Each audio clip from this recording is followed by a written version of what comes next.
Go ahead and open up your Bibles to 1 Samuel chapter 20. 1 Samuel 20.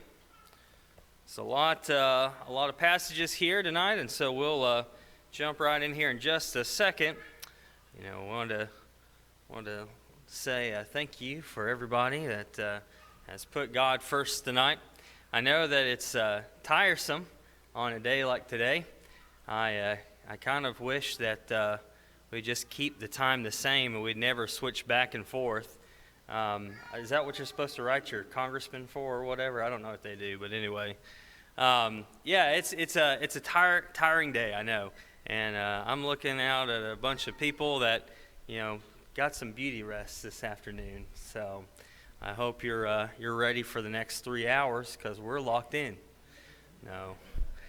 But, when Brother V was here last week, he had mentioned preaching for a long time and had a couple of people come up to me and say, don't even think about it. And and you know what? I have been there. I try to preach about 25, 30 minutes or so. And in case you didn't know, I actually have a timer. I time myself most of the time. And so I can appreciate a long sermon, though. I used to listen to a preacher, and he would preach on average 45 minutes, and so I used to do that quite regularly.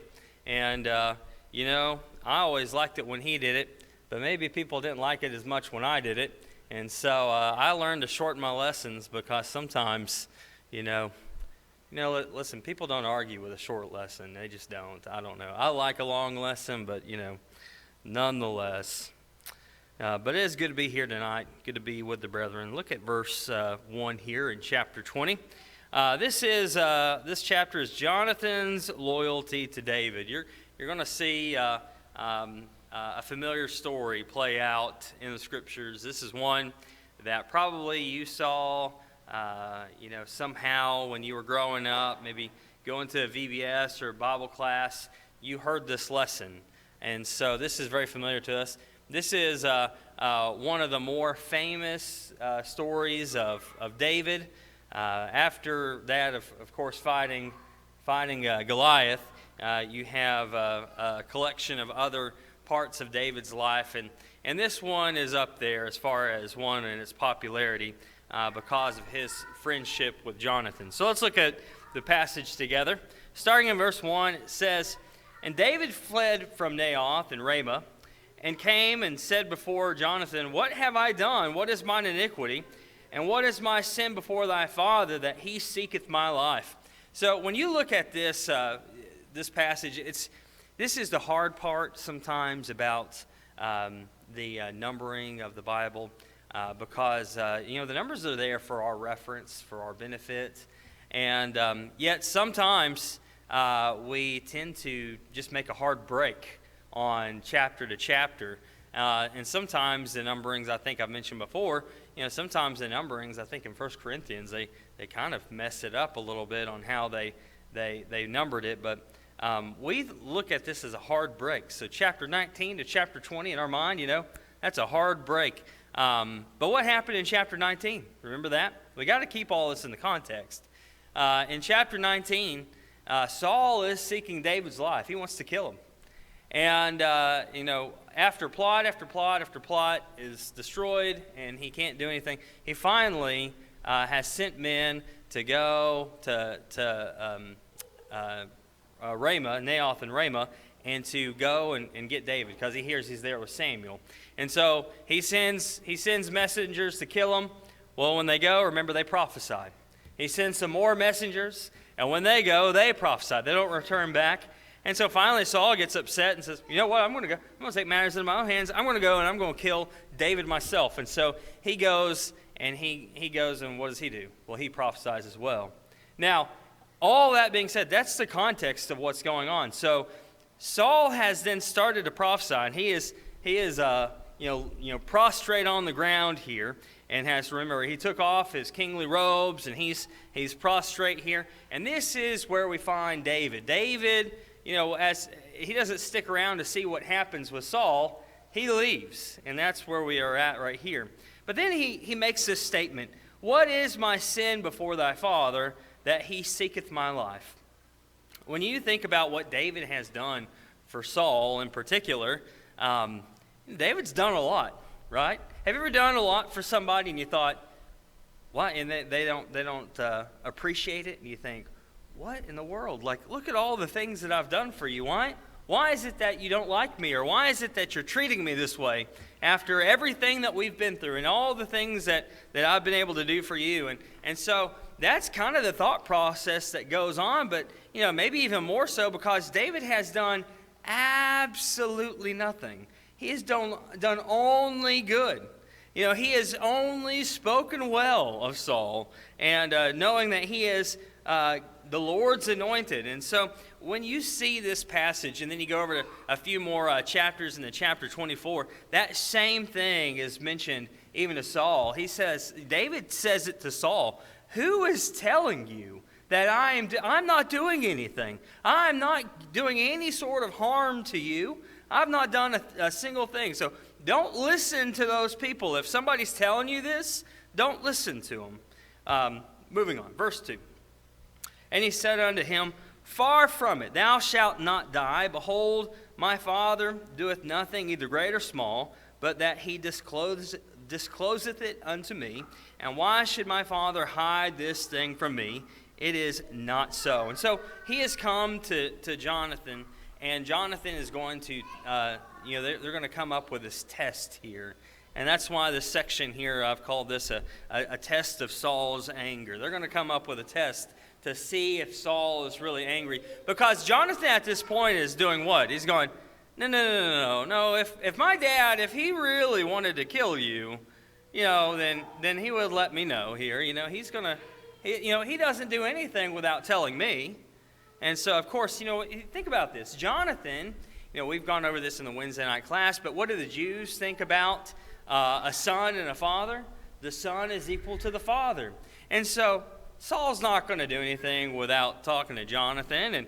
And so Jonathan is saying that it doesn't matter how big or small the thing is. He's not going to do anything without telling me.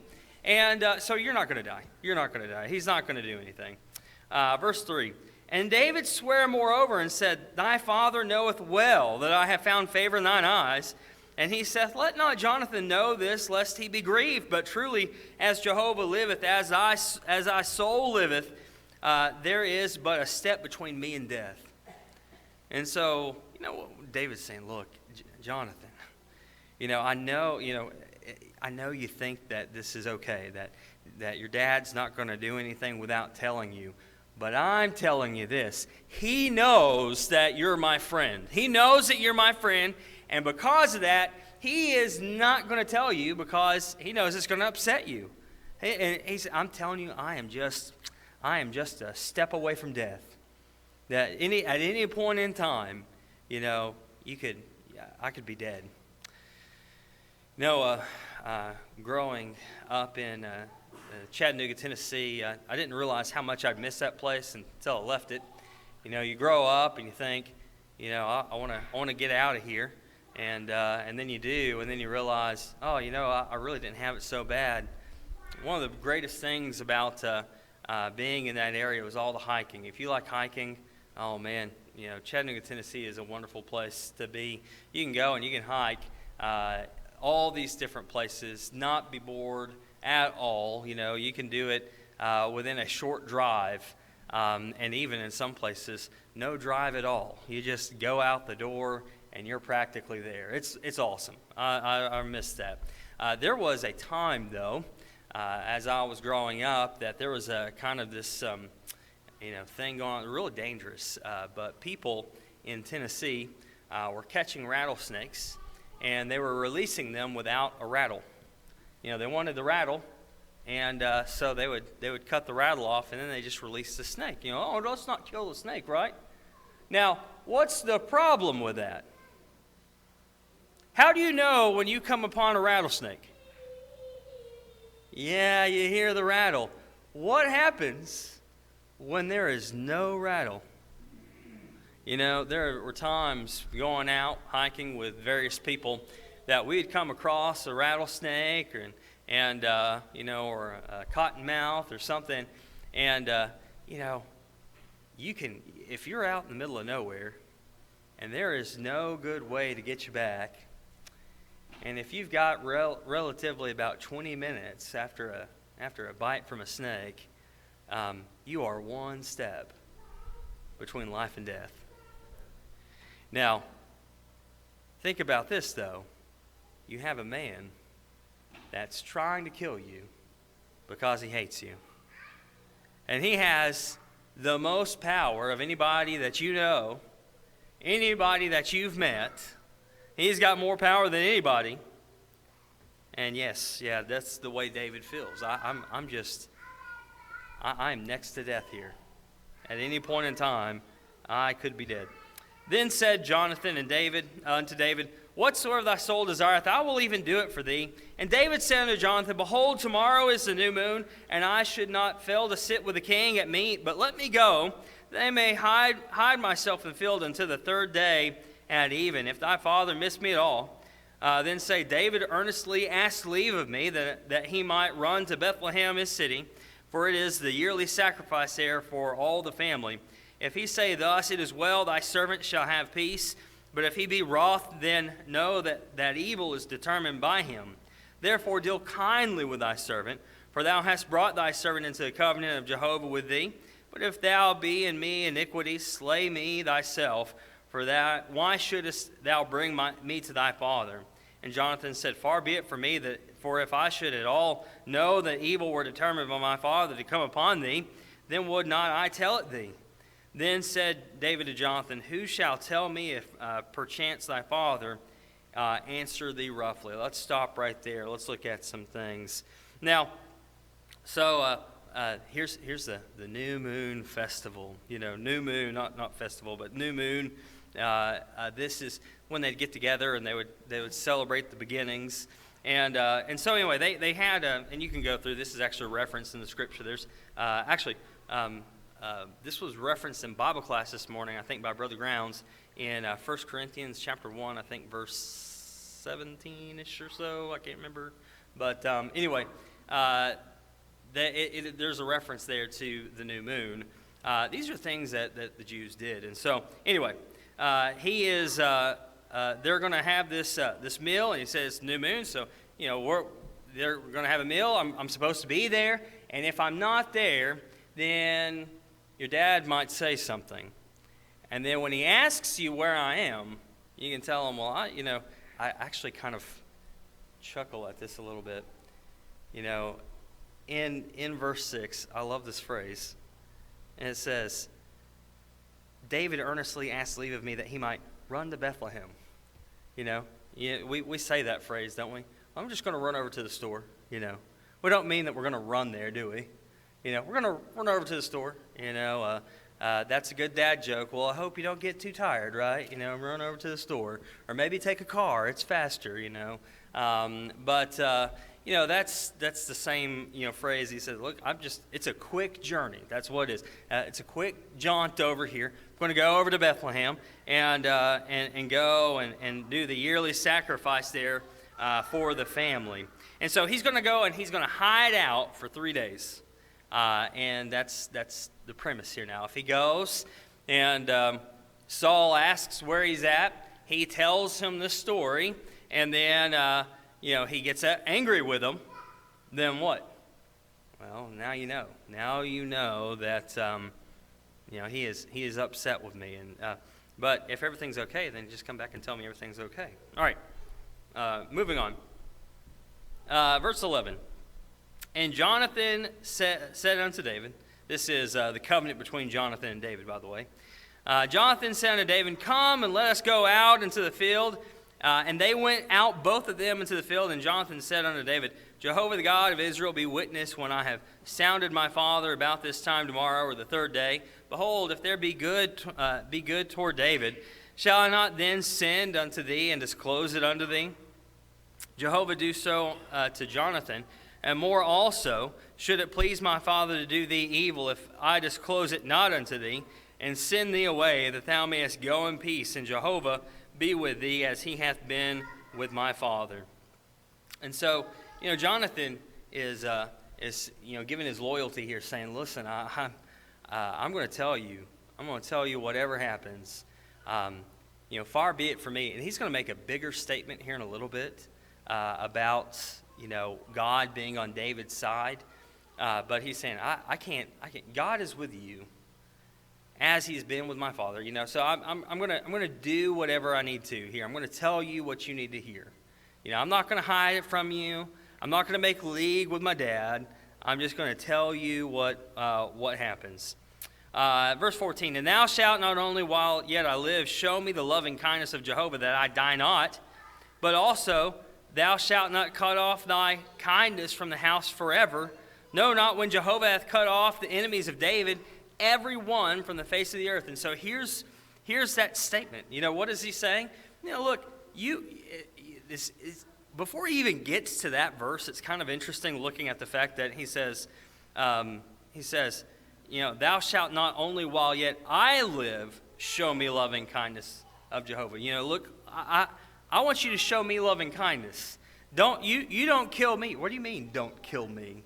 Why don't you don't do harm to me? Jonathan, he would be more in power. He's got an army behind him. If he wants to get in league with Saul, he can just kill David in a heartbeat. But Jonathan says, don't go against me. Don't hurt me over this. And then he says that. He says, look, because thou shalt not cut off thy kindness from my house forever. No, not when Jehovah hath cut off the enemies of David, everyone from the face of the earth. So I'm on your side because God is on your side, and anybody that goes against David, God cuts them off from the earth. So please, let's be on good terms here. Let's be on the same side. Then Jonathan said unto him, back up just a second. So Jonathan made a covenant with the house of David, saying, and Jehovah will require it at the hand of David's enemies. Verse 17, and Jonathan caused David to swear again, for love that he had to him, for he loved him as he loved his own soul. This is a big statement. I know we mentioned this already before. They have a love that surpasses the love of women, Jonathan, when he sees him, he just loves him right from the beginning. And, this is, I think it's something kind of foreign to us a little bit as far as men are concerned. Because, listen, we may joke about it. We may joke about our admiration for each other and do that, quite frequently, I know that I do this probably more than anybody else. I'll go up to another guy and I'll compliment him on his strengths, but I'll do it in a funny way. Or I'll compliment him on his good looks, and I'll do it in a funny way. I'll do that, and I do it all day long. It's just in good fun, We have fun doing that. It's just funny. But this is something different than even that. This is not even I like you, and I like these qualities about you. It's not even that. He says that he loves him more than his own soul. Now, think about that. That is not typical. It really isn't. I don't think that this is a typical relationship anyway. I think Jonathan just loves him a lot anyway.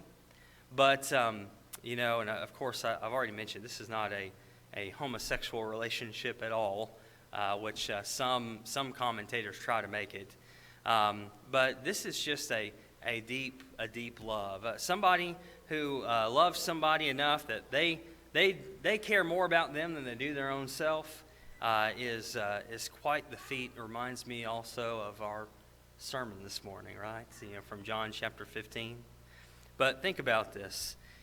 He says he loved him as he loved his own soul. Then Jonathan said to him, tomorrow is the new moon, and thou wilt be missed because thy seat will be empty. So you're not going to go unnoticed. Really, if David walks into the city and people are singing his praises, he is going to be missed at a meal, okay? There's just no way around it. Sometimes, people might try to sneak in and out. This is no sneaking in and out with David. He is going to be missed. Everybody's going to be looking for him. And so they're going to see his seats empty. Verse 19, and when thou hast stayed 3 days, thou shalt go down quickly and come to the place where thou didst hide thyself when the business was in hand, and shalt remain by the stone of Ezel. And I will shoot 3 arrows on the side thereof, as though I shot at a mark. And behold, I will send the lad, saying, Go find the arrows. If I say unto the lad, Behold, the arrows are on this side of thee, take them, and come, for there is peace to thee, and no hurt, as Jehovah liveth. But if I say thus unto the boy, Behold, the arrows are beyond thee, go thy way, for Jehovah hath sent thee away. And as touching the matter which thou and I have spoken of, behold, Jehovah is between thee and me forever. So their relationship is built on God. I think that is an excellent point to make, considering the fact that commentators want to, again, make this a homosexual relationship. It is not a homosexual relationship built on God. That's not possible. And so anyway, the whole point is he's going to go after he's hidden for 3 days. And then, he's going to come back, and he's going to hide by this stone. And then Jonathan's going to come out, and he's going to shoot 3 arrows. If he shoots them, just to reiterate what's going on, if he shoots them, and he says, they're over here, they're right there, and the lad, you just go ahead and grab the arrows and come with them. So, but if I shoot them and I tell the lad, they have gone beyond you, just leave them and go your way, then that my father is angry, that this is not a good thing. And so, this is the covenant between Jonathan and David. Not only the covenant in the fact that they have made a covenant as far as how to communicate this message, but Jonathan makes a covenant with David saying, don't cut me off from you. Don't cut me off. All right, next set of verses. Saul is angered by Jonathan. Before we even get into this, this is just one of those parts of Scripture that you just think, what in the world is going on? What is this guy thinking? Because, I don't know. Let's just get into it. This is just crazy to me. All right, so David hid himself in the field, and when the new moon was come, the king sat him down to eat food. And the king sat upon his seat, and as at other times, even upon the seat by the wall. And Jonathan stood up, and Abner sat by Saul's side, but David's place was empty. Okay, another subtle thing, we've mentioned this before, but Saul is paranoid. He is in his palace, and he's got his back to the wall. Why do you have your back to the wall? Why do you do that? You don't want anybody sneaking up on you. Have you ever had a police officer for a friend? And have you ever tried to? I've had several friends that were police officers, and I used to play a game with them, and that was when we go to a restaurant, I'd try to make them sit with their back to the door. You know how hard that is? It is hilarious watching them. I was even sitting down. I would make sure I'd get in and sit with my back to the wall so I could see the door. And I had a friend that was like, get up. And I'm like, well, what? He's like, get up. No, that's my seat right there. And I was like, what's wrong, buddy? And he's like, dude, I've got a gun. You get up right now. I'm like, okay, all right, fine. But why is it that they want to see the door? I want to see if danger's coming in.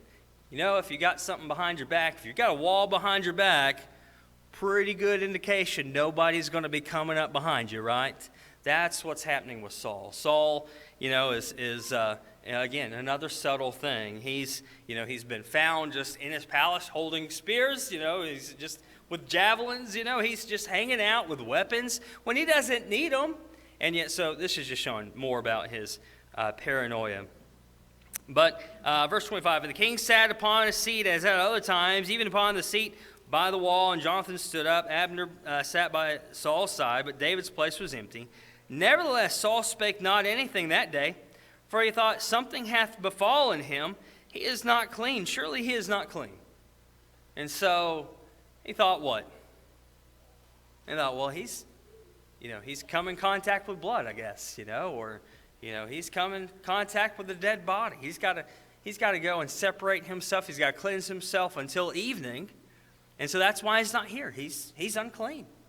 And so imagine that. Saul comes up this first day and goes, well, it must be that he's unclean. He comes up with a reasonable excuse for David. That's kind of interesting, right? Probably one of the only reasonable things he's done in a while. So maybe he is unclean. That's the whole thought process. Verse 27. And it came to pass on the morrow, after the new moon, which was the second day, that David's place was empty. And Saul said unto Jonathan his son, Wherefore cometh not the son of Jesse to meet, neither yesterday nor today? And Jonathan answered Saul, David earnestly asked leave of me to go to Bethlehem. And he said, Let me go, I pray thee, for our family hath a sacrifice in the city, and my brother, he hath commanded me to be there. And now, if I have found favor in thine eyes, let me go away, I pray thee, and see my brethren. Therefore he is not come unto the king's table. Then Saul's anger was kindled against Jonathan, and he said unto him, Thou son of a perverse, rebellious woman, do not I know that thou hast chosen the son of Jesse to thine own shame and unto the shame of thy mother's nakedness? For as long as a son of Jesse liveth upon the ground, thou shalt not be established, nor thy kingdom. Wherefore now send and fetch him unto me, for he shall surely die. So immediately Saul sees through this and says, You little brat, are you kidding me? You know what you've just done? You have sided with Jesse, now the son of Jesse. Now think about this. Saul is explaining everything, just laying it all out here. It says, verse 31, For as long as the son of Jesse liveth upon the ground, thou shalt not be established. You're not going to be king. As long as David lives, you will not be king. And then he says, Now go get him. Wherever he is, go get him and bring him back, because he shall surely die. Verse 32, And Jonathan answered Saul his father and said to him, Wherefore should he be put to death? What hath he done? That's a pretty good question, right? What did he do? Come on. What is wrong? Now, you got to think, this is the most powerful man that you know. Now, I guess Jonathan's technically the second most powerful, if you will. But he looks back at his dad and says, What? Why? What has he done? What did he do to you? And Saul cast his spear at him to smite him, whereby Jonathan knew that it was determined of his father to put David to death. Now this is what boggles my mind here. Can you imagine, as a father, just saying that your son is trying to reason with you, and you get so angry that you want to pin him to the wall with a javelin? I mean, seriously. I don't know what else to say about this. You may have been pretty angry at a child at some point in time, but to go this far is insanity.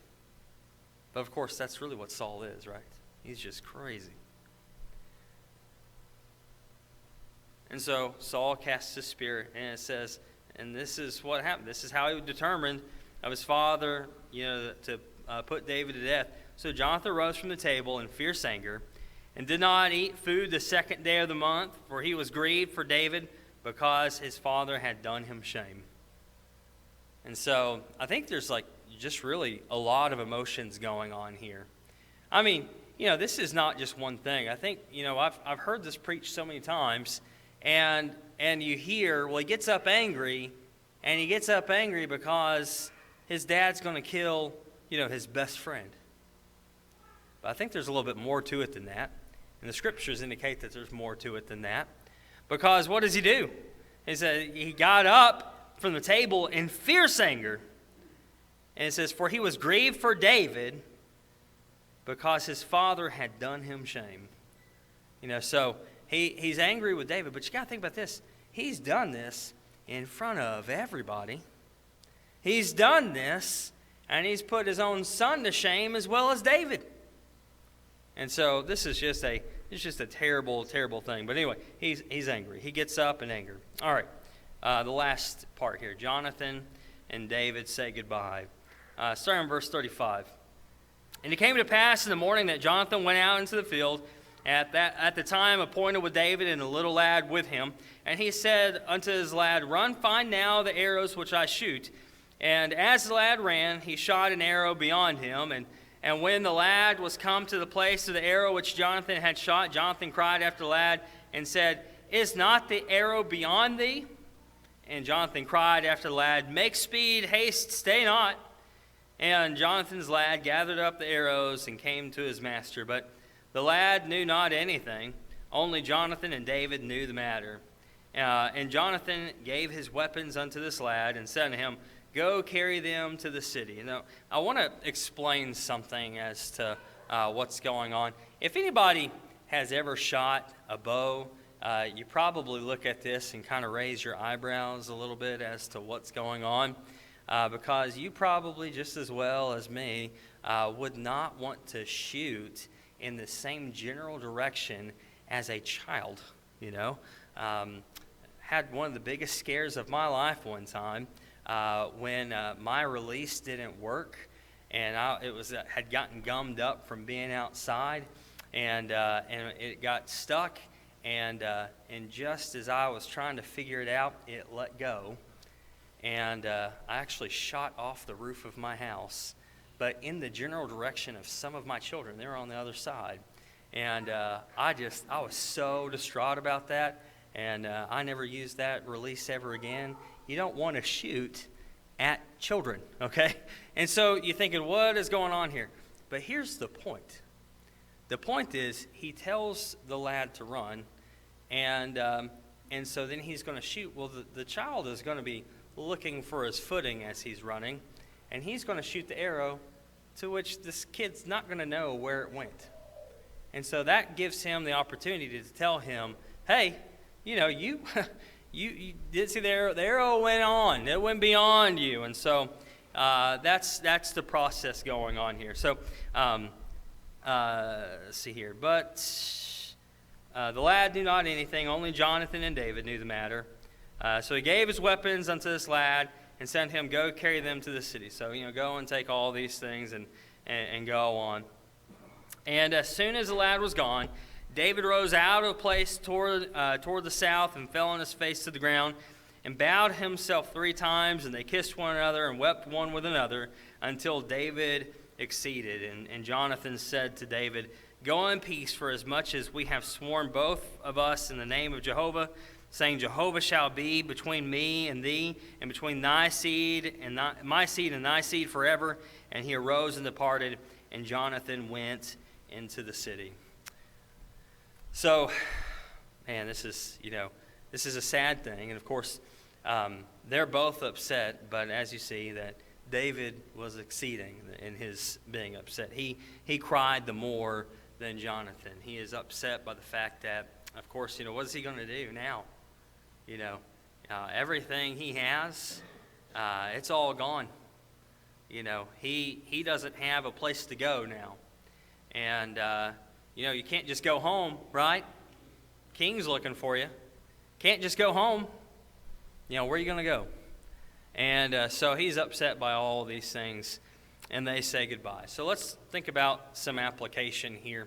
And I've got just 2 simple points. I'm not going to belabor them too much, but number 1 is this: find yourself good friends. Have you ever had a bad friend? You liked them, but they were not good for you? Get rid of those friends. Get rid of those friends altogether. Don't want them around. Find yourself good friends. Find yourself a friend that will help you do what's right. And, I believe that wholeheartedly here with Jonathan and David. They found themselves good friends.